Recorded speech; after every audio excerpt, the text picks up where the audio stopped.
Hi, I'm Raj Kumar, President and Editor-in-Chief of Devex, here again in Brussels at the European Development Days with Paul Collier, of course the noted professor and scholar on development issues. Thank you for spending a few minutes with us. You're welcome. Yeah, I thought I would just ask you, since we're here at the European Development Days, about Europe and its role in development and what you think they ought to be doing differently. I know you published the famous book, The Bottom Billion. We're talking about ending extreme poverty by the 2030 goals.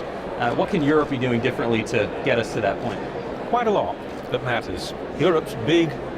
Europe really matters for the bottom billion, right? So getting Europe's policy right has a big payoff, right? And it's not right yet. So let me take two things. Yeah. Right? One is aid and who gets it. Europe gives a lot of aid, right? But it's still not really very well allocated. Britain, my own country, has actually made a lot of progress recently, not only in increasing its aid, let's forget about that in Europe, they're not going to, but more importantly, in redirecting it to the countries that need it most. Sure, the UK has cancelled South Africa and India. Exactly, and in order to redirect aid, you've got to get out of some places, and that's the hard bit. Yeah? Everybody can talk about need, but in order to meet need, you've got to close things down in countries that are prospering. When I wrote The Bottom Billion, one of the countries that I featured was the Central African Republic, which I'd been to in 2003. And here we are 10 years later, and the Central African Republic is, as we speak, a catastrophe.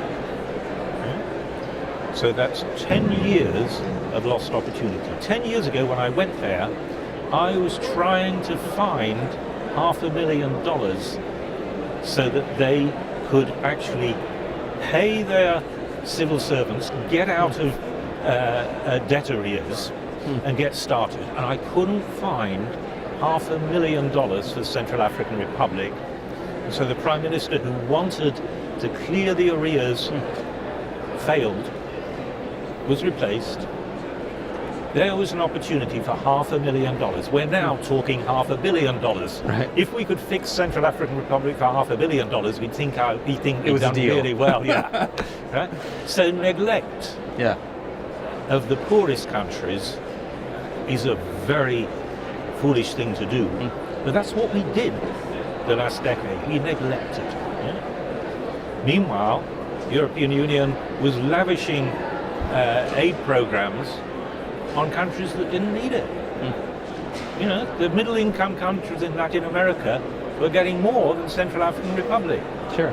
I mean, this gets to the issue of why are they giving the aid, and if it's for political purposes or foreign policy purposes, of course it's not going to address the development challenges in the world. You know, it doesn't even work in these political foreign policy stuff. The middle-income countries, you know, actually, they want to be treated as that, as middle-income countries with business opportunities, not as objects of our charity. Yeah. You know? We need tough, decisive action that just radically reallocates budget. And that would enable us to scale up aid to the Central African republics of this world. For that, we've got to scale it down in countries that are now the emerging market economies that are doing very well. You know? So that's one thing we really, really need to do. Okay. Europe's the biggest aid provider, and it's the biggest aid misallocator. And the other thing we should do is trade. We're huge, the world's biggest economy, and so our trade policy really, really matters. And what a mess we've made of it. Forgive my French. Economic partnership agreements. We've been banging on about these things for years and years, and they're misnamed. They're obviously economic partnership disagreements. And so we should stop this process of aggravating our relationships with our closest neighbor. Within sight, there's a much, much better trade deal with Africa. And it's this. that yes, Africa needs privileged access to European markets, and not just the poorest countries. This is for the Kenyas and the Ghanas, as well as the Ethiopias of this world. It's countries like Kenya and Ghana that are in a position to break in to manufacturing markets. And so they need a phase of privileged access until they get their export manufacturing clusters formed. They're competing against East Asia, which has formidable clusters. Last week I was in China. China is keen to offshore its labor-intensive manufactures to Africa. But for that, there has to be some pump prime, and the priming of the pump should be a phase of privileged market access. If you produce in Africa, you can sell in Europe. That wouldn't cost Europe any jobs because the goods are produced in China now. We're talking about moving from China to Africa, not from Europe to Africa. Sure. So, privileged market access for Africa in Europe, and what would be the quid pro quo? What would Africa have to do in return? Well, what we're asking Africa to do is give us privileged access in their market. And they're not that stupid. So what would be a more sensible ask? A more sensible ask, in the whole spirit of development, would be to say, we expect you to do within Africa what we've done within Europe. That is to say, remove the trade barriers within your continent. Which are massive. We just had Pascal Lamy sitting in that chair talking about the cost of water from Mombasa to Kigali. Being maybe 1/3 of the cost is just the transportation across the border. Yeah, and so Europe can do a lot to incentivize better connectivity within Africa.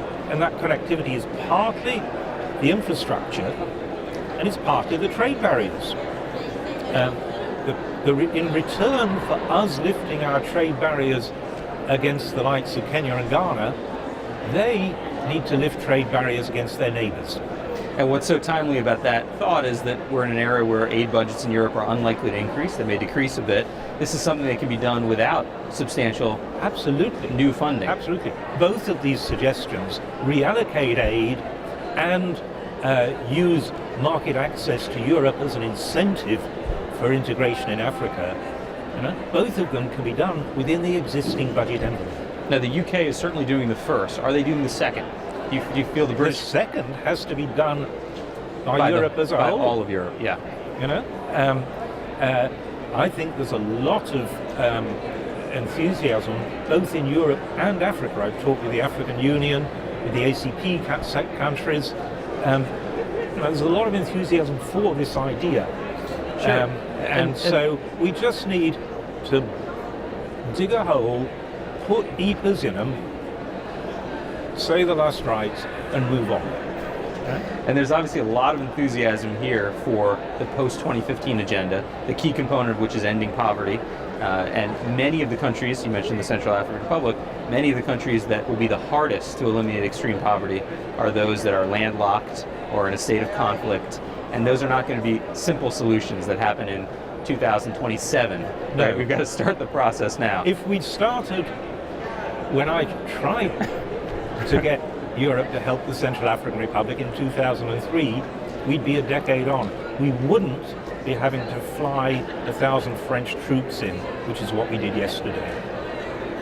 And the quality of aid, in other words, we're talking here about amounts. If you reduce aid to India and South Africa and countries at the middle income level to give more to places like the Central African Republic, do you feel that the European Commission, the way it gives aid today, is it doing the right things, funding the right kinds of programs and projects? I think we've learned a lot. I mean, there's always issues in aid quality, but I think the last 10, 15 years have been a period of a lot of learning. So I think the big battles are what I've said, really.